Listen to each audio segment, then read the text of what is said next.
The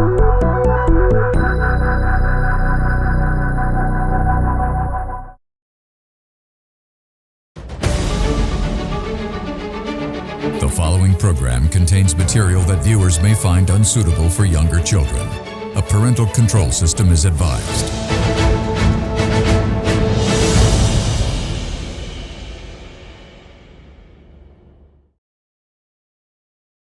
The following program contains opinions of the participants and does not reflect the views and beliefs of the Derana Media Network. The network believes in a safe space for all ideas to be expressed without any censorship and on its duty to create such a platform for free speech. Viewer discretion is strictly advised.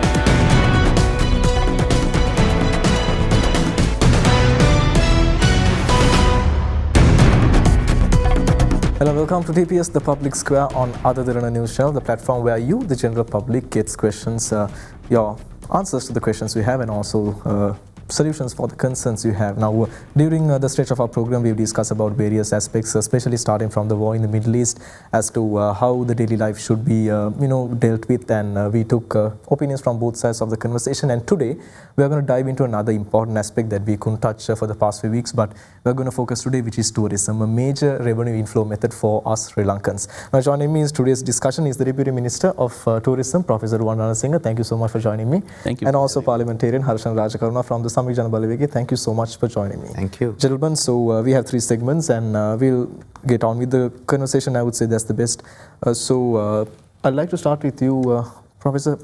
Now, in terms of numbers, we see numbers publicized everywhere. If we take in 2024, a stronger recovery hitting almost 2 million. In 2025, Sri Lanka records the highest annual foreign visits to Sri Lanka, and even if we take up to the 21st of this month, I think around almost 1 million tourist arrivals have been recorded.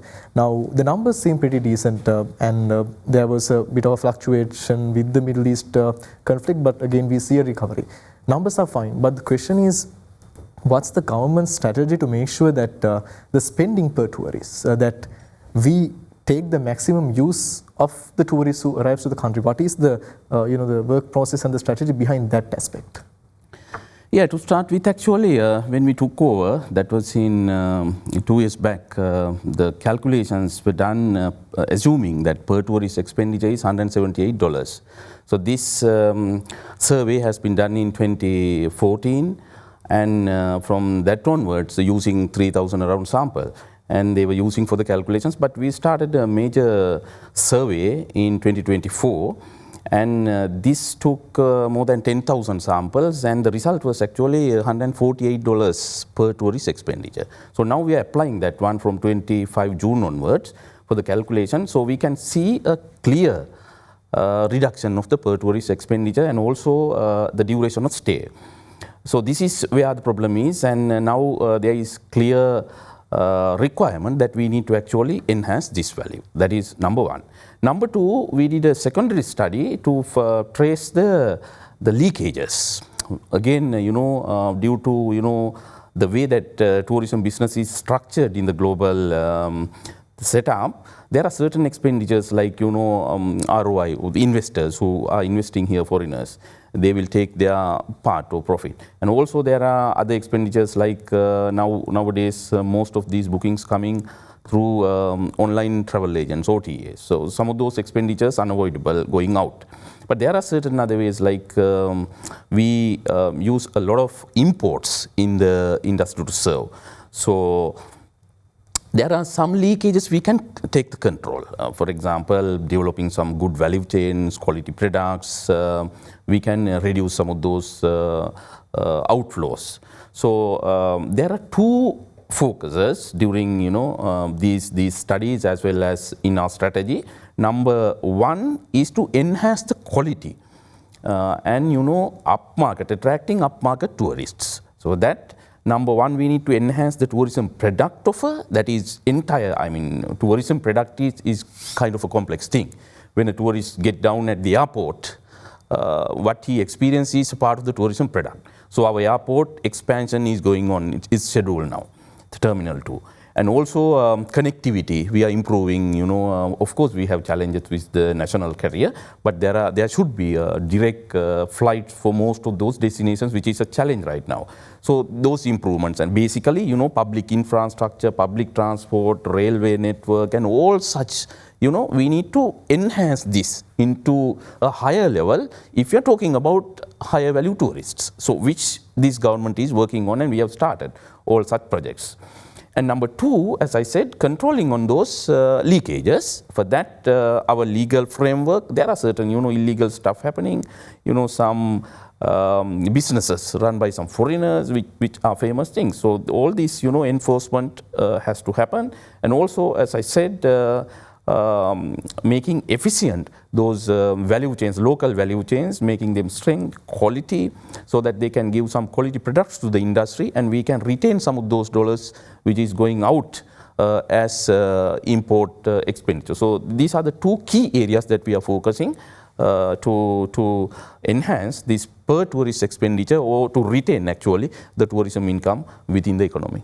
Thank you, Deputy Minister. I think there were so many questions that was maybe because you extensively explained which areas that you all want to target. Before moving on to that concerns, I'd like to get your opinion as to what is in store on the other side of things now. How do you see parliamentarian, the way that the tourist inflow to the country, the managing process, are we taking the best out of it? What is your opinion on that? So it's a very sensitive industry. So tourism is always affected by other factors. Now, for example, Sri Lanka had to face some multiple challenges, right? The economic crisis, before that the COVID, which is a global issue, then the Easter attacks. So all these things affected tourism, and it is now a recovery process. Like the Deputy Minister mentioned, I think one of the main problems is the airport, right? Whether we can handle that capacity. At the moment, I traveled a couple of months ago, and I was stuck at the airport for half an hour because the immigration computer system was out of order for half an hour. Just imagine a tourist traveling 10 hours, 11 hours on the flight, coming out, and you really want to go to the you really want to go out of the airport and relax in a hotel or wherever, and you have to be stuck at the airport at the immigration line, simply not moving because the system is not working. So I actually asked the immigration officers, I went to the senior desk and I asked what the issue is, and they were saying that the biggest problem is that the capacity, they can't hold the capacity. The number of tourists have increased, but it has not been updated. So I believe that yes, infrastructure needs to be improved, no doubt. But there are other things that can be done in a more efficient way and in a shorter time. So to update these systems, I think we have to expedite these things. The whole point is for a tourist coming and having your first impression, if it's negative, I don't think the tourist will ever return back. So one main issue is that, and then like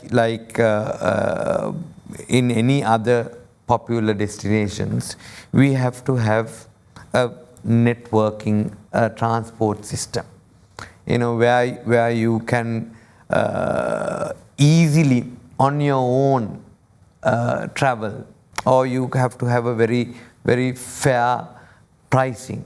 So it's a group of all these things. Sri Lanka has a lot to offer.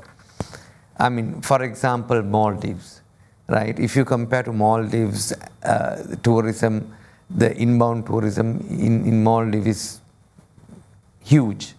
Unfortunately, Sri Lanka has a lot more to offer. Maldives has only the beach, right? And the luxury hotels. But Sri Lanka has a lot more to offer. So we have to actually, it's a super time for us to promote tourism. One of the main other factors is promotions, where you need to promote tourism and go for travel fairs. You have to advertise in other countries. I can remember when we were in government, we used to advertise in UK, the European underground train stations. We did a CNN advertising campaign. You have to do promotion. There's a lot of money in that bureau. There's a lot of money. But unfortunately, that money is not being spent efficiently. So we have to, on one side, increase the infrastructure, improve the infrastructure. We have to increase the promotions and what we need, what we can offer. Right? We have to do it in a way that is loved by the tourists. So I think the opportunity or the opportunity we have, there are very few countries that have. Very few countries. So if Sri Lanka gets their act together. Now, for example, even at the moment, we have QR system. We have limited number fuel systems. It's rationed. So for a tourist, I don't think for tourism, there are leeways that the government has proposed. When you have a foreign passport, you can have. But I don't think now it's necessary. There was a time, right? Now you have to get rid of all these restrictions. You have to have that liberal mindset, right? So if we improve these things, I think there's a lot of potential, and Sri Lanka will be the #1 destination, no doubt. Thank you, Parliamentarian. Deputy Minister, I'd like to catch on the first note about infrastructure. Now, if you know you also mentioned airport is the first impression, I would say, of a tourist, and especially now you yourself mentioned that we are in a path to target that niche market who comes and spends high in the country. So for them, they are in a different mentality. As soon as they step, they expect VIP treatment, if I say in simple terms. So now the airport, the immigration authority is a different entity. So how is your ministry, integrating these different entities and making sure that your ulterior motive is to make sure that tourism experience is a good one, so that you all have to work together with the other entity to make sure that that chain of process is working well? So how you all are integrating that system into it? Yeah, the first thing is that actually now we are the same ministry with Foreign Affairs, Foreign Employment and Tourism. So Foreign Affairs Ministry in our umbrella, so we use mainly to these promotion activities and all such, trade fairs, all these procurements, and that clearly we are using our commercial trade officers in all the foreign missions, so that connection is established. But other than that, as you said, tourism is a very complex area, I would say. For example, when we go out to develop, now today we had actually ministerial consultative committee, and many of those complaints that we get from the district level is that when they want to do a development project, either Mahavali Authority or Department of Forest Conservation, maybe Department of Wildlife Conservation or Department of Archaeology or coastal conservation, or there are all these conflicts, When we need to mobilize on a project, we need to clear all these things, but according to, maybe, let's say, for example, if we take Department of Archaeology, their mandate is different. Our case, we need to mobilize the tourism attraction and make it a tourist attraction and, promote for people to come and this thing. But the Department of Archaeology's mandate is to ensure the place and protect the ruins and things like that. So there is always this conflict, and I'm struggling actually with all such entities. So to avoid this, and in fact to better coordinate this, we have established a President's Task Force, which we are meeting every 2 months with all the heads of all these agencies, entities, to take such top-level decisions. So as a result, for example, now Yala National Park is one of the leading attractions. There are infrastructure facilities and controls, as well as maybe washrooms and other basic infra. All such development issues are being discussed and take the decision. So infrastructure, again, coming back to airport, starting from airport, even going beyond, actually, national carrier. Now, last week, actually, I was in Moscow, promote the Moscow travel fair to bring Sri Lankan to. But now the major challenge is there is no single direct flight from Moscow to Colombo. So many of those high-spending tourists will not travel. They won't stay a couple of hours in Middle East or Turkey or somewhere. I mean, on their way to Colombo. So I met one of the leading, upmarket operators and said, why don't you operate direct charters to Colombo? And he said, okay, I can operate my black jet to Colombo, but my clients will ask a helicopter from the airport. Yeah, so these are the facilities they ask. I mean, now we are talking about $148. Special treatment, I mean. Yeah, $148 per tourist. And maybe some $2,500 to $3,000 per tourist entire journey, entire tour. But this particular agent that I am talking about is about $60,000 to $80,000 per tour. Yeah, so this is the market we are looking at. But if we need to really attract that, we have to have that infra. And in fact, as you said, we also need to coordinate with the agencies. I know some of those private operators, they bring such tourists and they park their helicopter in nearby hotels, because there are so many protocols and procedures they need to follow if they need to take to airport. So they take the guest out from the airport to hotel, and there they arrange the helicopter. So there are, this coordination, efficiency, infrastructure development, all such, things are essential. We have started investing on now. 15 billion project is launched very soon to improve the airport facilities. Basically, this has been designed actually 6 million passengers per annum, but now we are doing more than 10 million. So this is where the problem is. So we need to expand it, and other infra like road infrastructure and all basic other facilities, public facilities. Now, for example, Bere Lake, yeah. Now, Harshana mentioned actually there are certain fund sector, but I mean, I would like to highlight on product development itself is marketing. It is not only promotion actually. To promote, now let's say we are promoting Colombo, but when they come down to Colombo, we have Bere Lake here.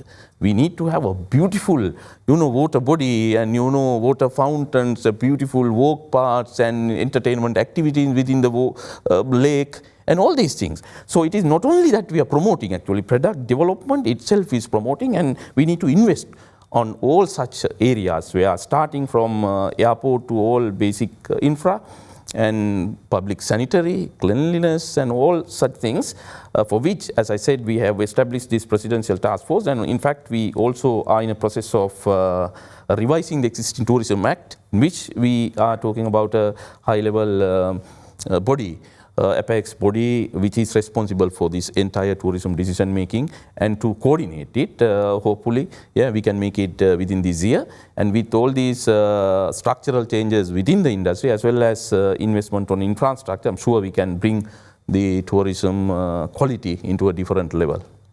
All right.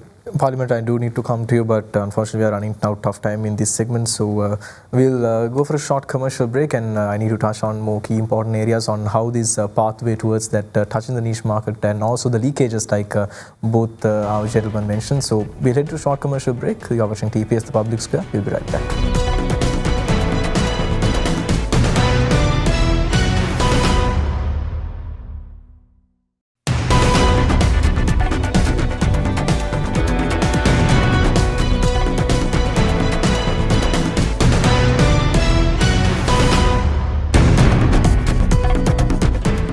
Hello, welcome back to TPS, the Public Square on Other Derana News Channel. We were in conversation about how Sri Lanka should maximize the tourist inflows to the country, how to make sure that the spending rate of per tourist is improved, and how can we take the maximum use of the large numbers, the inflows we have if we take the past 3 years in our country. I'm joined here with the Deputy Minister of Tourism and also Parliamentarian Harshan Rajakaruna. So I'd like to move to you, Parliamentarian.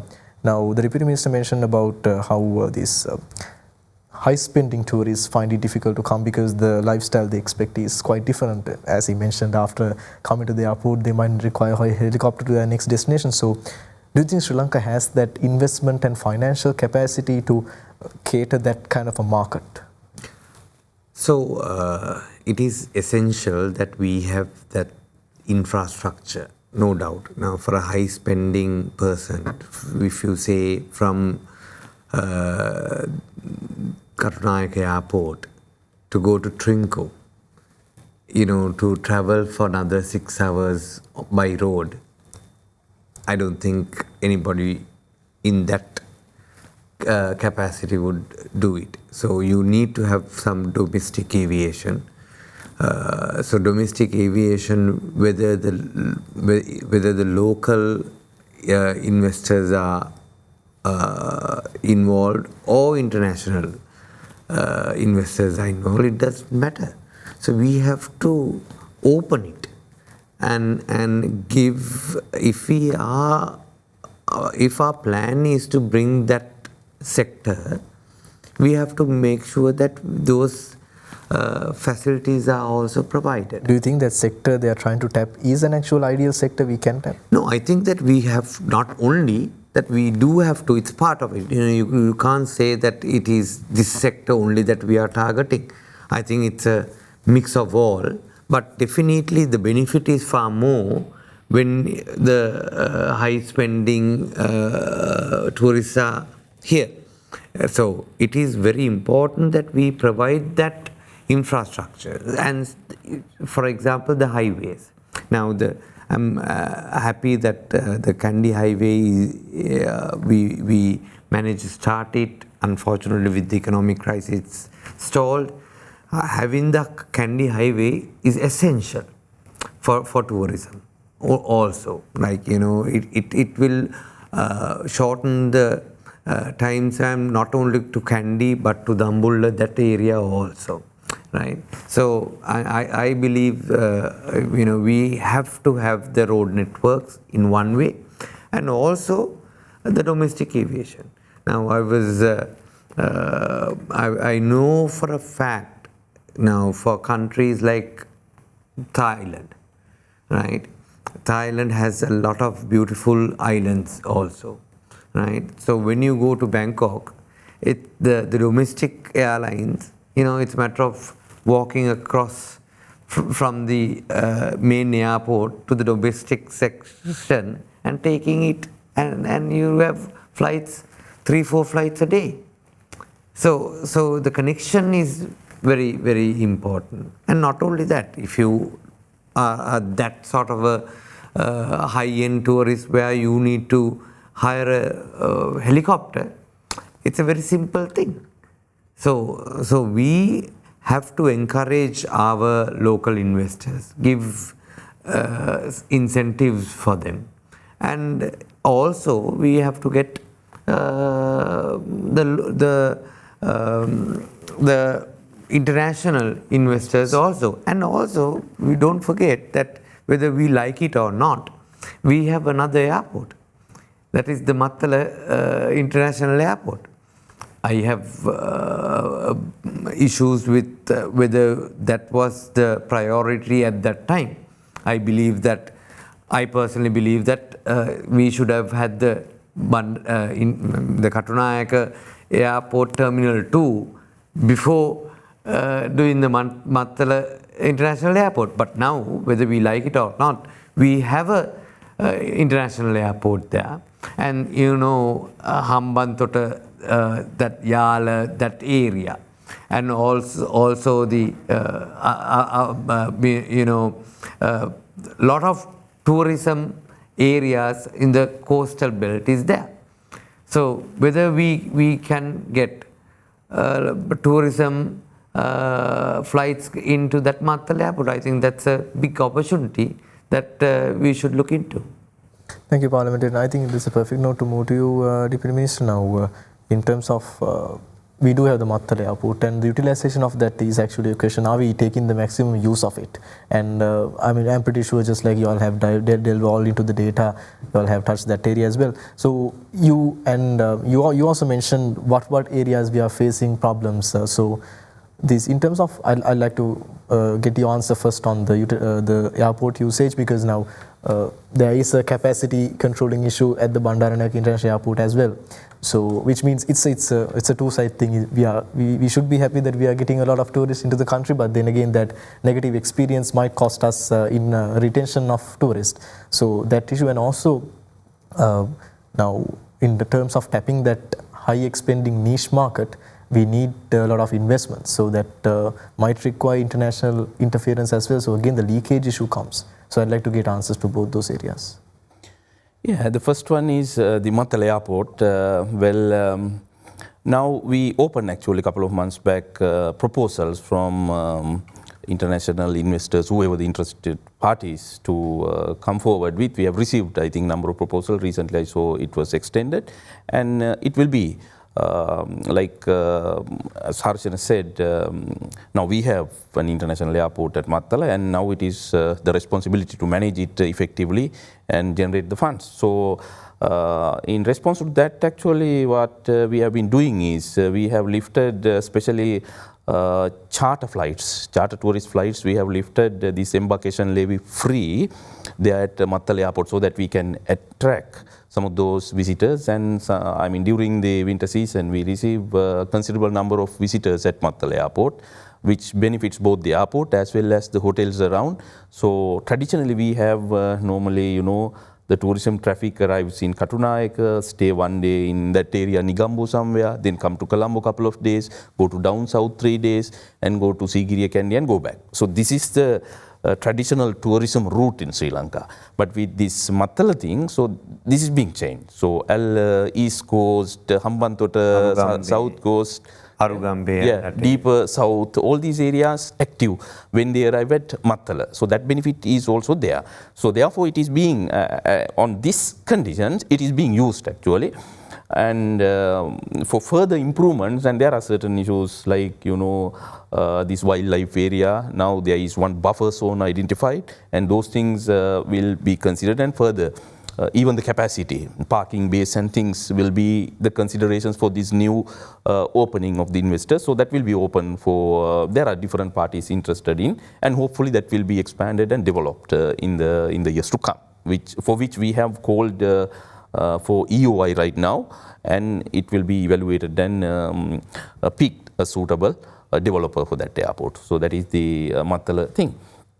In terms of these high spending tourists, yes, as I said, the facilities and things should be there, and we were talking about domestic aviation. So we identified this actually at the very beginning, and there is actually one another airport, that is Jaffna, which is also operating international flights. Now there is a trend, like some traffic coming to Jaffna and going to India and going out even. Yeah, so we also have active international airport in Jaffna. So that is also one part of this one. So we believe that beyond Trincomalee, that part, as well as Manam, Vaunia, Kilinochi, this area, there is a huge focus for tourism development, for which we are working on $1 million with the World Bank grants for tourism development there. So Jaffna International Airport also very important there. So coming back to domestic, now we don't have actually a domestic terminal at Katunayake Airport, unfortunately. There is one operated by a private company, and there are, the problem is, as I see, is the volume or the economic viability of operating a flight, let's say from Colombo to Trincomalee. Now it's 5, 6 or 8 passengers, and their luggage has to come again by road using a different vehicle. So these are not economically viable. So therefore maybe some, there is this model ATR which can accommodate about 70 passengers. Now again, when someone, if an investor to come and invest on that, the problem is, the question is whether they will have the continuous traffic. Yeah. So they need to at least have some load capacity to run up and down. So in these cases, mainly, what governments have done is give some incentive. Let's say government is continuously funding for about 10 seats or 15 seats, irrespective of whatever the numbers, so for certain years. Now these are things which are in discussion at the moment, and so we approached World Bank. World Bank did a study about, as Harshan said, our international tourism market, the local traffic development availability requirement in Sri Lanka for domestic aviation. A comprehensive study is being done by the World Bank, which was due last month, but they asked 2 more months. And they will submit that to the government, and then the cabinet and the government will take the policy decision to proceed on development of the domestic aviation as to based on that report. And other infrastructure fully agree with these highways and even the vehicles. Now we have allowed vehicles to come, import, and there are at least some quality vehicles for tourists to travel now. And also public transports like buses or trains, railway network, we need to improve on. So with all such investment, of course, within a year, this cannot be done. It's a long-term improvement, investment. So with that funding flow, only we can enhance this infrastructure, and with that I'm sure, yes, as I said, we can reach up to, parallelly we need to run the promotions, then we can reach up to that upmarket tourism segment. Thank you, Deputy Minister. Minister, Parliamentary, I'd like to come to you. You were stressing on the international investment side as well to improve this, but if you take Sri Lanka's current state, foreign inflows is something that we really should be concerned of, and I think tourism is one of the best opportunities. We are blessed with a good country, a perfect country in terms of tourism. So as we all know, there are leakages. If you take the hotel chain, which is I think the most beneficiary in terms of tourism, there are international hotel chains, and if we take mild transport methods and traveling agencies, just like Deputy Minister mentioned, there are these leakages where people come to visit our country, but at the end the buck stop with someone away from us. So what's your take on that side? So that's simply rule of law.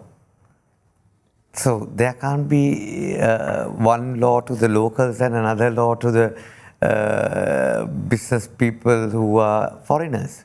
So that's you have to have law, rule of law in order, and it's really not fair. It's not fair in terms of the country and its economy, and also in terms of the local SMEs or business people, right? So government should get their act together, make sure police does its duty. So I mean that rule of law should be equal. So we all know that if you go down south, there are so many restaurants and pubs which is run by foreigners, and that payments are not even coming to Sri Lanka, right? So it's going straight to another country. I know there are casinos in this country where so many tourists come, and that money is not coming to Sri Lanka. Right? Unfortunately, it's going straight to another country. So that is not fair. We have to have that rule of law, and the authorities should act. And it is the duty of the government to expedite it and get this done. All right, thank you, Parliamentarian. So we do need to head to a short commercial break, and we return with our third segment. I do need to touch on how to maximize, especially the lives of the low-income earners and the SMEs, I would say, because I think there's the opportunity of that area also to tap. You're watching TPS, the Public Square, on another news channel. We'll be right after this short commercial break. Stay tuned.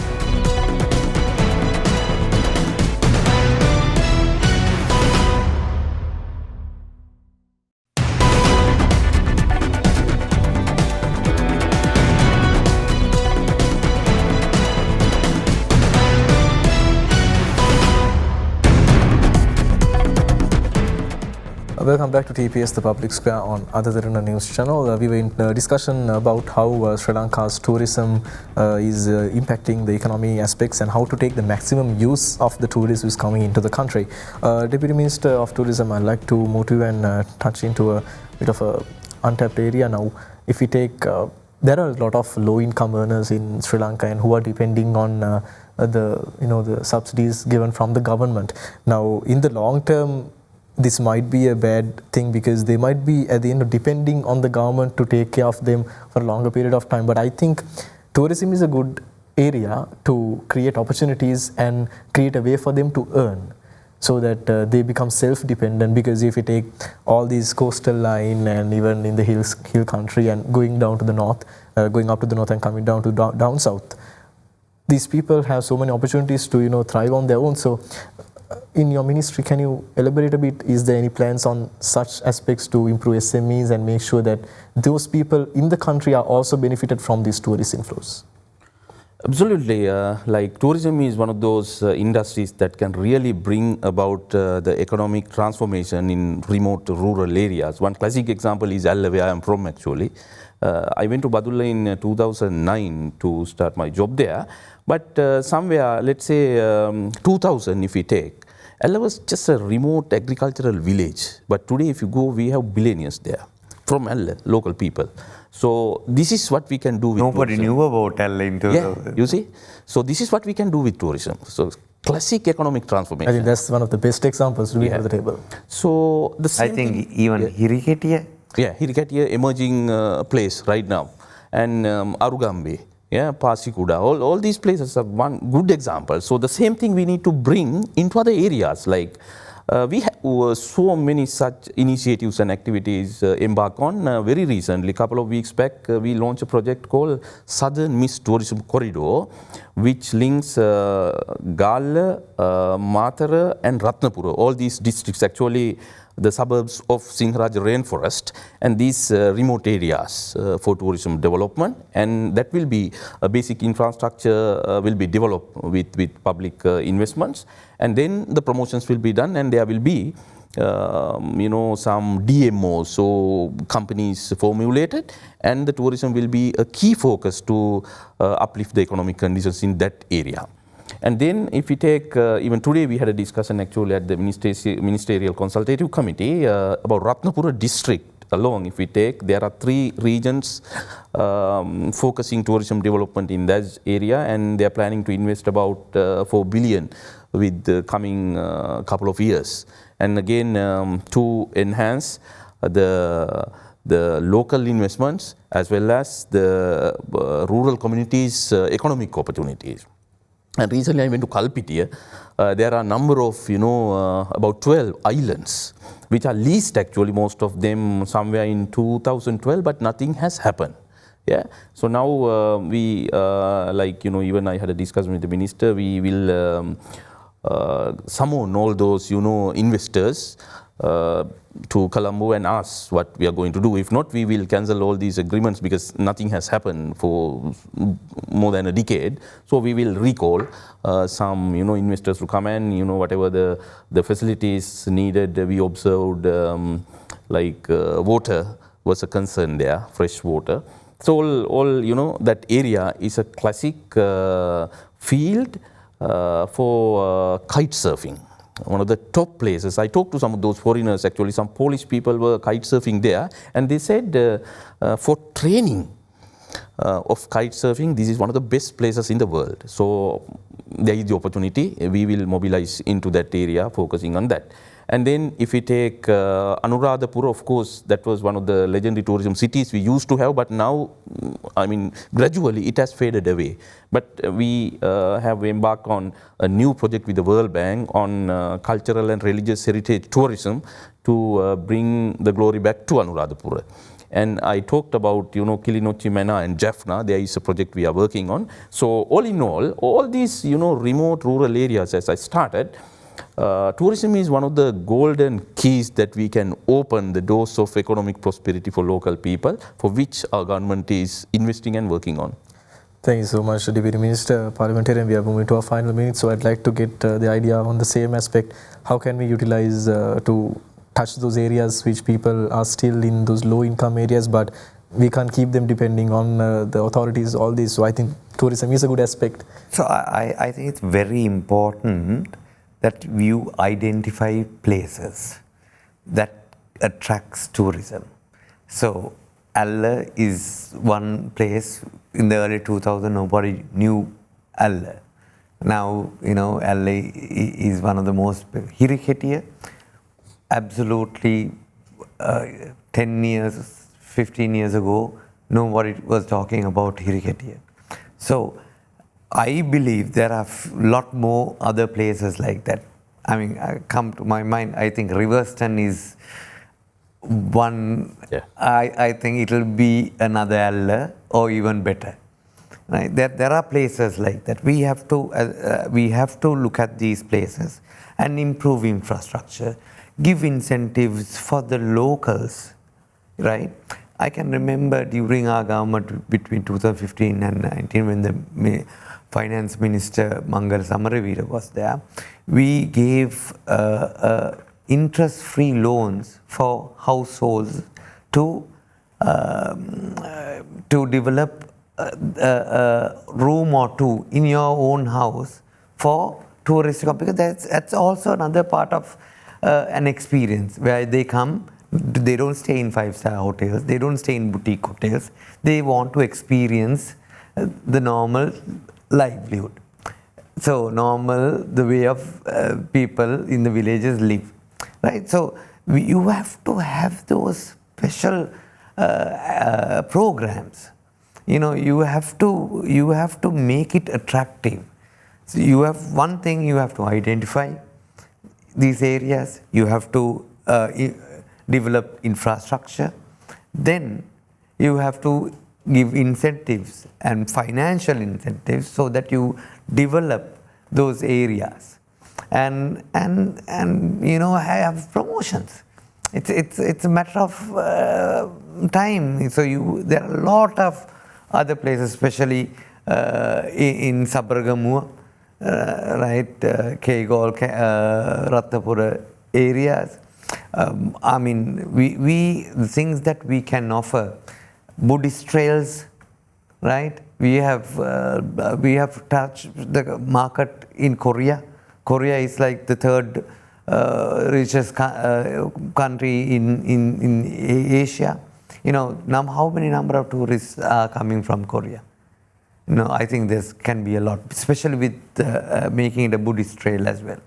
There are other cultural and religious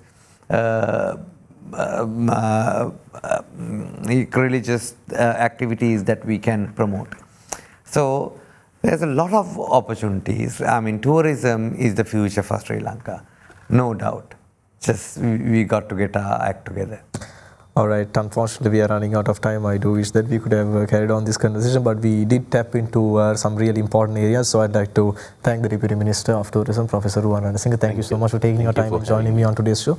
And of course, Parliamentarian, Mr. Harshan Rajakarna, thank you so much for joining me. Thank you for inviting. And thank you for watching TPS, the Public Square on Other Derana News Channel. We return next week, same place, same time, with another fresh episode touching another valuable area in Sri Lanka. Thank you so much. Have a good night.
Harry, you're no good alone.